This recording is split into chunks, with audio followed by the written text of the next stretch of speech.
He's showing me up today, Paleous. He's got the body of a Greek god, and It's a pale Greek god. I don't know what his name was. Paleous. Paleous, the Greekest of gods. Yeah.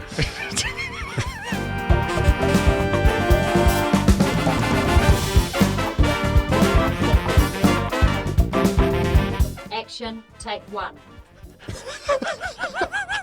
How pro is this, mate? So pro. Did you know what you were getting yourself into when you rocked up today? Yeah, not it's a that. pro. It's a Sauna Sesh with Shea, episode number 1.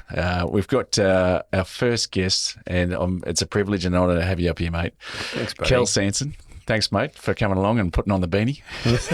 Beanies. I feel very authentic. Actually, we've got to do the ceremonial ladling. Yes. So we're just going to put a little bit of water on the rocks. That's to signify I won't hit your knee and burn a hole in your knee this time. But that's to signify we're away with episode 1. And, mate, it's an absolute privilege to have you on the first episode because I've been wanting to – it's been a dream I've had for a while to actually – To have me semi-naked in a sauna. Yes, scissoring you in a sauna. You're only human, mate. It's fair. In very half scantily clad towels, we went down to Kmart and bought them, especially, I said, sorry, is this long enough? No, yeah, go shorter. Yeah, Sure. so Show some skin. We've got to get 3/4, legs happening. So for all the people watching the video out there, you're going to see a bit of skin. But you do the beanie suits you, mate. Thanks, Yeah, buddy. Yeah, I feel looks very... Does it cool the head a bit? Fighting style. It's nice. Feels comfortable. So I better give these guys a bit of context. We've actually we generally do a bit of breath work before we start. We didn't have time to do that, so we went straight in the ice bath. It wasn't the coldest ice bath, but we got cranking anyway, and then straight into the sauna. Now we built this the first time Kel actually rocked up a few months ago to do the first episode, the sauna was not even built, right? So it's called Sauna Sessions with Shea, and there was no bloody sauna. So we actually shot it, and we thought we'll get you back and to do it again and do it properly, because it wasn't a labour of love, but it was a labour to get this thing together. And it took what do you reckon, hun? About 2.5 days. Yeah. It took a bit of time, but we're happy with it now. It's at a good place, so it's good to have you on the show, mate. Thank you, buddy. Yeah, Very proud to be here. So good. Now, mate, what's been happening in Kel's world? What's been happening? Any goss? Any news on the street? You've been doing some stills photography. Oh, yeah. Went out in the city last night for a bit of street shooting, mate, which is always good. Yep. With one of the boys, Frosty. But Where do you feel you're at so with good. your photography, mate? What do you want to do with the photography? Mate, semi-retirement goals. That's another 5 to 10 years. Okay. Be in a position where I could just do normal work a couple of days a week and do shooting, and that'd be gold. What was the catalyst there? Did you just pull out was the iPhone or a camera and you? I was shooting on my phone a bit, and then had plenty of people comment on my photos. I had a Canon years ago, and I could take some occasional good shots, but it was like when the light is right, and I just jagged the settings because I just didn't know what I was doing. But then had a friend say, I want to buy one of your shots, one of my mobile shots, and she said, you need to do this, do it properly. And so within a week, I bought a decent camera and cranked the Sony, and everything I've learnt is just following photographers on Instagram and YouTube. Yep. Hundreds of hours of YouTube clips and practicing a hell of a lot. So it's amazing these days. You probably just YouTube everything. Everything. Anything I need to know, anytime I need to find something out, just search YouTube. Yep. So good. And then you find just trial and error. Yeah. Yep. Yeah, that's it. And lots of practice. Yep. Absolutely. Yeah. That sounds like, so was it from the first sale?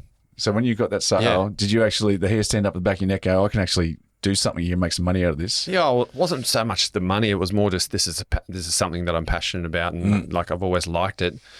And I had some passion for it, and then I just lost a bit of confidence in it for a few different reasons, and then got it back. Yeah. And been just on 2 years next month it'll be since I got the Sony, and nice, loving mate. it, mate. It's so good. Yeah. Now, mate, we were just talking before we jumped on air. You have been in the gym at 5 a.m. and he's showing me up today, Paleous. He's got the body of a Greek god, and it's a pale Greek god. I don't know what his name was. Paleous. Paleous, the Greekest of gods. Yeah. what was Paleous's superpower? I don't know. But no, yes, I did. Just a couple of weeks ago, just from encouragement from my mate Frosty to get on down to the 5 o'clock classes, and it just changed my day. It changed my mental state. I feel like just a few weeks of that, training harder. The people who train at 5 a.m. are definitely solidly committed to hitting it pretty hard, and it's just it's so good. I feel really good. I feel like I got more time in my day, less time mucking around on my phone, just wasting time in the mornings. More time mobility, eating better, just everything. It's all good. So good. It is kind of cool that like how much time you do pick up by getting up at that time, and you've done a workout before people have got out of bed. Yeah. But then I find the other advantage to it is how quiet it is. Yeah, and you can start your day you're quiet with your brain nice and quiet, and you can actually get some productive, creative stuff done very early. Yeah, I've been doing a bit of editing and just having a slow breakfast. Yeah. Like rather than, laying around lazy, then going, I've got to get up and get for work, and always running, rushing. And then now I come home, got time for some mobility work, got time for some editing, got time to eat brekkie slow. Those eggs are over easy, really slow. I can't eat eggs, mate. It's just muesli. We're getting our producer telling us to put another ladle on. We're just gonna, if you hear the sound in the background, that's the water on the rocks with a tinge of eucalyptus. You get the smell good. Definitely getting the scent. Yeah, good for the sinuses, mate. Yeah, very good. So it is a good way to start the day, though, isn't it? And then I find it sets your day up to win. So, I'm surprised. Like I did just a couple of weeks ago, a friend lent me David Goggins' book. I mean, I've heard him for a few years on podcasts and things, and he's an extreme kind of character. I like him and how he rolls, and he pushes the boundaries of physicality and mental strength and things. And just reading that, not that I'm like mad crazy on it, but I love the messaging that he has, and for me it's just about like I've fallen off the wagon a little bit with competitive sport a year and a bit ago, and not fallen off the wagon, that sounds bad, but I've just stopped and haven't really probably pushed myself out of my comfort zone for a while. So it's kind of nice to be surrounded by some people at those 5 a.m. classes to push me out a little bit. After listening to his book, what did you implement that to change it up a bit? Did you use any of his words, any of his mindset stuff, or did you just Boat crew 2? What's that? Boat crew 2. Boat crew 2. Who's going to lift the boat? Who's going to lift the boats? Yeah, we were doing that yesterday. But yeah, it's a bit of that. I found stop being a bitch. Like just telling yourself, stop being a bitch. I don't think like that. No, I don't. I think it depends I try how to have you think. Good self-talk. Yeah. Or to me, it's not a discriminatory thing to my own self. It's actually a mechanism to say, get the fuck out of bed. Get just up and get it. Shit done. Yeah. I think it is. I don't offend myself by saying it to myself. That's fair enough. But there is something because I'm now doing his first. I think I went the wrong way around. I did his second book, and now I'm listening to the audio book. Yep. The first one, Can't Hurt Me. Yeah. And there is a curiosity. I don't know, how curious are you about how far you can push yourself? Oh, definitely. I've done a few things in my time where I feel like I have pushed physically, pushed pretty hard, and I like that, but I haven't done it for a while, so it's kind of good, to be training a bit more now and hooking back in again to get myself back to something like that. It's good. Do you find, because our default mechanism is creature comforts. It's easy to sit on the couch. It's easy to turn on the TV. It's easy to put on the aircon to 23 degrees. It's easy, and all these things are being built to solve problems that weren't around 50, 60 years ago. It's kind of making us soft, isn't it?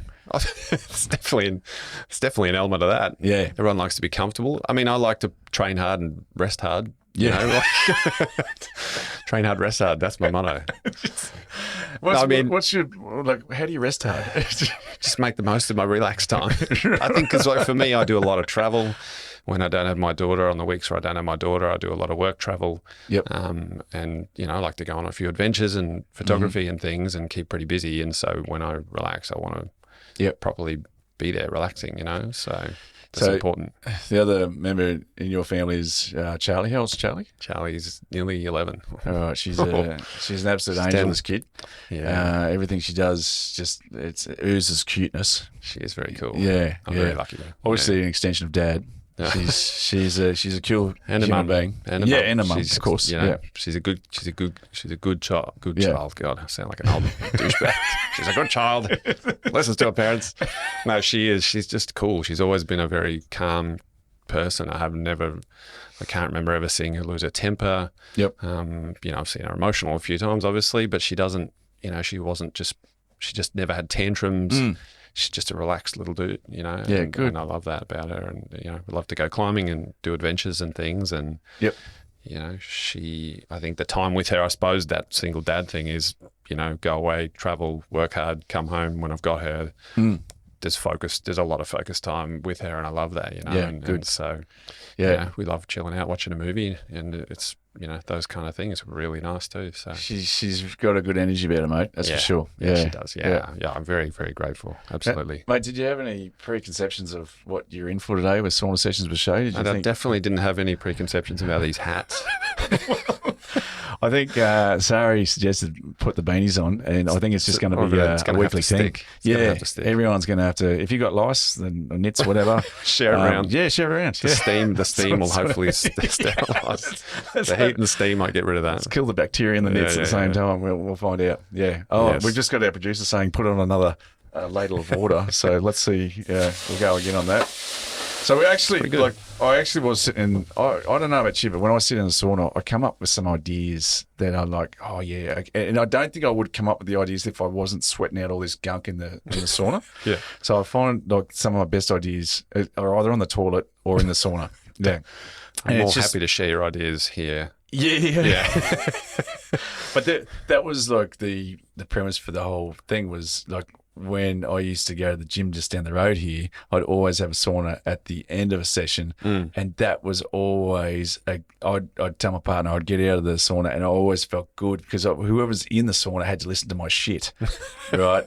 And it could be Captive about audience. Yeah, but then they'd get vulnerable, or they'd tell me something about themselves, and then we'd pick away at that, and and then, not that that happened every time, but we just end up having a conversation. And basically, I thought the other day, this is about speaking shit, having a laugh, and just getting vulnerable, right? And you don't have to do any of them in any order, and you don't have to do 2 out of the 3. You can just do 1, or you can do 0 out of 3. Who gives a fuck?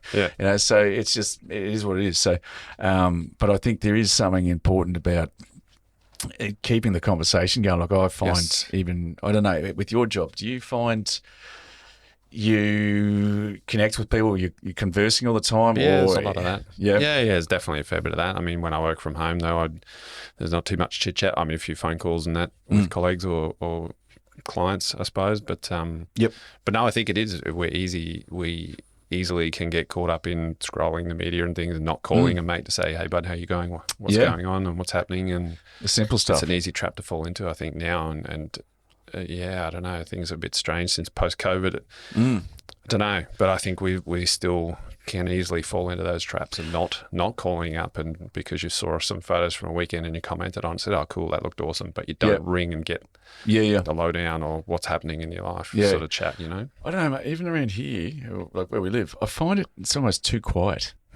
In the way that, like, it's nice that it is quiet, but I feel that people are on their devices, and that's why it's quiet. That chit chat. So like when we were kids, we used to bloody be out in the streets playing basketball, cricket, you name it. Yeah. We do have a load of kids out here that do that sort of stuff, but I just find that it's always quiet, and I love hearing kids playing and just stuff going on. I just feel that in some ways people are more and more attached to their screens. We become more insular, and I think that's the trap. But that's why things like a little once a month buddy drum session with the boys, the Happy Slappers, is awesome, because we all go to the pub and we play bongos and so okay, what do you call them? Djembes. Yeah, we got to have a chat and have a laugh, and just there's nothing better than those nights for me once a month. I really look forward to and really miss it if I happen to be away, and so that to me is it's our good little group of guys. So for the audience members at home, we started a drum circle called the Happy Slappers up at the Full Moon Hotel up at Sandgate. Kel's been a member for a year or so? Yeah. And there's a We bit work it out last time. It might have been nearly 18 months. 18 months. It's been going. Yeah. But it is something I think we all look forward to. Yeah. Because there's no judgment. No. We all sit around, we speak shit, we have a good laugh, and then we just slap some drums. Yeah. Now, none of us are professional drummers, right? But we all give it a crack. And that's, I think, the main thing is like, if you put that into the context of other things you do in life, there is that fear about people judging you because you're a shit drummer. Because you suck at it. Yeah. Doesn't matter. But the fact is, everyone that rocks up not for the drumming. No. It's more for the community and the conversation and the no judgment. There's we're all there just to take the piss and have a bit of fun. Yeah, that's it. Have a laugh with the boys, have a palmy and Jeez, always look forward to the palmy. Yeah. It's always good. But it's like, it gets me thinking, how many things do we pass on life because of fear of what other people think? There's plenty of that. Yeah. And just by giving something a crack, you may go, holy shit, this is the thing I'm supposed to do for the rest of my life. Yeah. What about the connection? The connection that you might get with other people doing that as well. Yeah. So it's very powerful stuff. But I'm glad that like the 6 people that we've got in there, everyone's different, but we all bring something to the circle. And everyone, I think, really looks forward to it. Yeah. Definitely. But it is part of that, and facing up to that if you are a bit nervous or whatever else, I think is important. And talking about the big fella Frosty, when I took him out last night street shooting, and he's doing a lot of self-development work in the last year, which is awesome. And part of doing that with me is getting out and chatting to people randomly and things. And that's what I love about the street photography, is this random human connection that you get, the random chats of people taking a few people's photos, that ask you for it, or if you ask them, hey, can I take your photo? Because you look cool sitting there or whatever, and love that. So a little bit of human connection. So can you expand on that? So when you go out street shooting, you've got a camera in your hand. Do you go up, approach a person and say, do you mind if I take your picture? Occasionally, it depends, but I'll take random shots of people, someone running across the street and the light looks really cool, the shadows are neat, or whatever, or something unique is happening. We met a bunch of ladies last night who had just been to Mamma Mia, or yesterday afternoon been to Mamma Mia, and they're all rowdy. And I think Kelly, the lady she runs a charity, multiple sclerosis awareness kind of charity group, and they're all part of that, I think, and you just have a bit of a chat and a laugh. They all wanted their photo taken together as a group, and nice. Happy to do that, and you have a few laughs with some randoms and then wander off, and so then you get their dates to you. She sent her the photos, and she'll put some posts up on Instagram or whatever about it, that sort of stuff. I love that. But I've chatted to a lot of randoms, a lot of in Melbourne and in Brisbane when I've been shooting, down there and up here. And that's the best thing, is just that human connection, and there's a few people I follow on Instagram who do specifically wander up to people to take portrait photography and just have a chat to them. And that's the connection. I think it's just like, that's the best. That's the best bit. And in some ways, I suppose it's a bit daunting to actually go up to a stranger and say, hey, mate, do you mind if I take your picture? Yeah, absolutely. Yeah. Well, Frosty sort of said, that sort of stuff is scary to him. Yeah. And it's good that he's coming and he wants to go and do more, which is awesome. And for me, I love that bit. I love that bit of it. It is intimidating sometimes, but I just relax and just enjoy it. Anything, like you've been doing street photography for what, 2 years? Just on. So your first interaction with a human would have been shit scary, and now you've just practiced it for 2 years, and it's just what you do. That's it. And you get comfortable with your camera and what it can do and how to drive it properly in all those different situations, and then when there's an opportunity to take someone's photo and have a quick chat, and I've met a lot of. Do you ever get anyone saying, nah, I'm not keen? No, I did have a fella telling me he was going to smash my camera one night. If he saw it again, I don't know how you say it in a nice way. He was a fella that's probably pretty hard on his luck, and you can obviously tell some mental health problems and things. Gotcha. Yep. So I just legged it, I was like, I don't want to have to, I wasn't trying to take his photo. I was near him with my camera, and he thought I was trying to take his photo, which I definitely wasn't. And, right. And he got pretty aggro with me. So, someone's going to smash my camera. I'm just going to. Yep. They can't all be winners, can they? No, just going to leg it. I haven't had anybody else. Anyone like that. And mate, how's life in general? Good. Things good? Yeah, real good. Yeah. It's been a good year. Mate, I always love coming over your place. So the penthouse up top there at Sandgate and Redcliffe, and the sea breeze, mate, blowing in through that window. I love it. It's it's worth its weight in gold. Yeah, it is. But yes, mate. Yeah, it's a good spot to live. I'm very grateful to live there and to be able to be able to have that place as my, as our house, and for me and Charlie, and Yep. our little home base is so good. Yeah. But yeah, mate, it's been a good year. How's your head going, mate? Is the beanie getting a bit hot? It's very warm. It's been good though. It's See, good. My first, the boss is telling us to producer, ladle up again. She's not like, okay, we've got to get another ladle. Some more sizzling. The first thought was, and this is why it's episode 1, guys. We're like Kel's a bit of a guinea pig today because we're actually trying to work out the camera. We're shooting on an A7 IV for anyone that does know their camera stuff, and we've got a couple of Rode mics, big boom arms as my partner likes to call them, and Rode pod mics, I think they're called. So we tested these the other night, and they were shit hot. They were like too hot to touch because we shut the door. The steam was through the roof. There's no way we would have had a $3,000-$4,000 camera in here. We tried a GoPro, so we're trying a couple of things.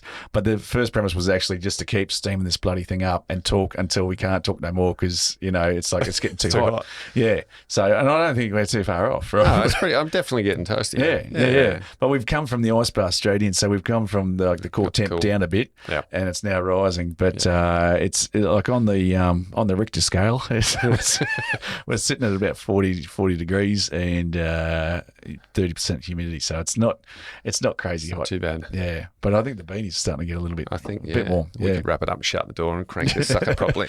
Well, I think that's what we're going to do in a little bit. Is we're going to we got pizza for dinner tonight. We're going to crank this sauna. We're going to get some steam happening. But mate, look, I so appreciate you coming up because it's a bit of a journey to get up here. But thanks so much, mate, for coming in for the first session of Sauna Sessions with Shea. Oh, thank you, mate. Look, I really appreciate it and appreciate the opportunity to sit here and have a chat and steam it up. It's good. Well, mate, you've got to do the honorary signing off with the ladle. So if you can just get some steam happening. Sure. Folks, don't forget to subscribe and check out more episodes when they appear on Spotify and all the directories. Kel, you're a bloody legend, mate. Thanks for coming in. Thanks, buddy. Shea number 1. Sauna Sessions with Shea. Yep. Thanks, mate. We'll have to get you back for another one. Thanks, pal. Thanks, guys.